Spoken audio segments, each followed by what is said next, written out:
Hello everyone, কেমন আছো তোমরা সবাই? মিষ্টিস ব্লগের নতুন একটা ভিডিওতে তোমাদের সবাইকে স্বাগত জানাই। আজ সোমবার, এখন সকাল ওই 8:15 কি 8:30 মতন বাজে। আজকের ব্লগটা এখন থেকেই শুরু করলাম, তোমরা তাহলে ব্লগটা দেখতে থাকো আর সাথে থাকো। এই ডিম ছাড়া কেক, কিন্তু ডিম ছাড়া কেক এই মালাগুলো খাচ্ছে না, ছড়িয়ে দাও। কোলে নিবি গোপালকে? কোলে নিবি গোপালকে? কোলে দাও তাহলে একটু কোলে দাও।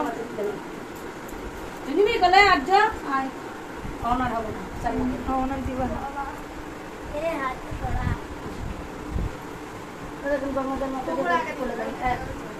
কে বড়, কে ছোট গোপাল কোলে নিবা, কে বড় গোপাল কোলে নিবা? বসো। এ কুকু কর। এ কুকু কর। নাও হাত দাও সব।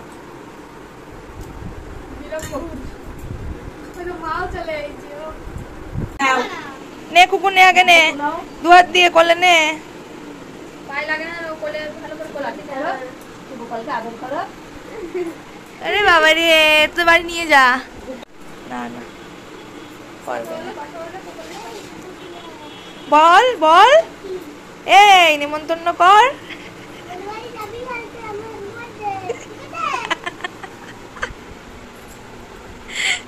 বলা দিয়েছে হ্যাঁ বলেছে তো।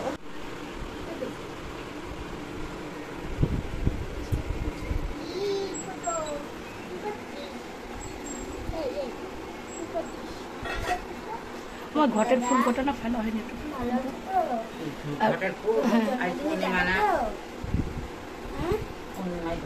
নাও এবার দিয়ে দাও, এবার দিয়ে দাও, গোপালকে চন্দন দিয়ে দিন, দিয়ে দাও এবারে। চলো এবারে ওঠো কুকু, দিয়ে দাও গোপালকে। চলো এবার খাটে ওঠো।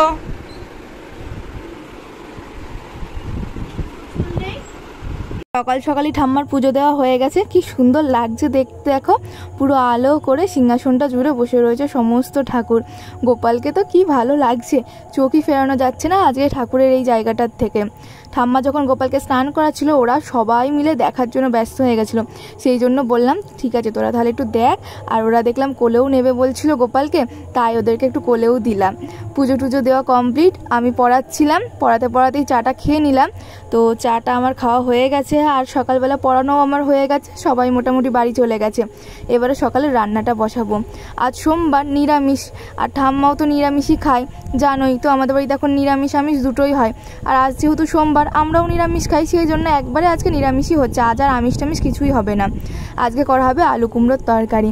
ভাবলাম তোমাদের সাথে এই রেসিপিটা একটু শেয়ার করি। প্রথমেই কিছু গোটা জিরে শুকনো কড়াইতে আমরা একটু ড্রাই রোস্ট করে নিয়েছি। এবারে কড়াইতে সাদা তেল গরম করে তার ভিতরে 5 ফোড়ন আর শুকনো লঙ্কা দিয়ে দিয়েছি। এবারে দিয়ে দিয়েছি আলু, আর তার মধ্যে লবণ আর হলুদ দিয়ে আলুগুলোকে কিছুক্ষণ ভেজে নিয়েছি। এবারে দিয়ে দিলাম কুমড়ো। কুমড়োটা একদম ছোট ছোট করে কেটেছে আমার মা। এই কুমড়োটা আমাদের সামনের বাড়ি এক জেঠিমা দিয়েছে, তাদের কাছে প্রচুর কুমড়ো হয়েছে, সবাইকে দিয়েছে।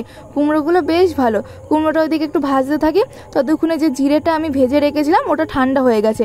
এবার ওটাকে একটু গুঁড়ো করে নিই। যেটা তোমরা দেখতে পাচ্ছ আমি যেটা গুঁড়ো করছি, এটা হচ্ছে আমার দিদুনের, বেশ ভালোই গুঁড়ো হয়ে গেছে। এবার এটাকে সাইড করে রাখি, এটা সবার লাস্টে কাজে লাগবে। এবারে আমি কুমড়ো ভাজাটার মধ্যে অল্প করে লবণ, চিনি আর একটু হলুদ গুঁড়ো দিয়ে দিচ্ছি। দিয়ে এবারে খুব ভালো করে 5-7 মিনিট মতো একটু ভেজে নেব। ভাজতে ভাজতে দেখছি কুমড়োগুলো একদম ঘেটে ঘেটে যাচ্ছে। যখন একটু ভাজা ভাজা হয়ে যাবে, তখন এর ভিতরে দিয়ে দেবো একটু জল।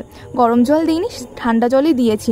আর খুব একটা বেশি জল দেবো না, কারণ কুমড়োর তরকারি তো পাতলা পাতলা করবো না।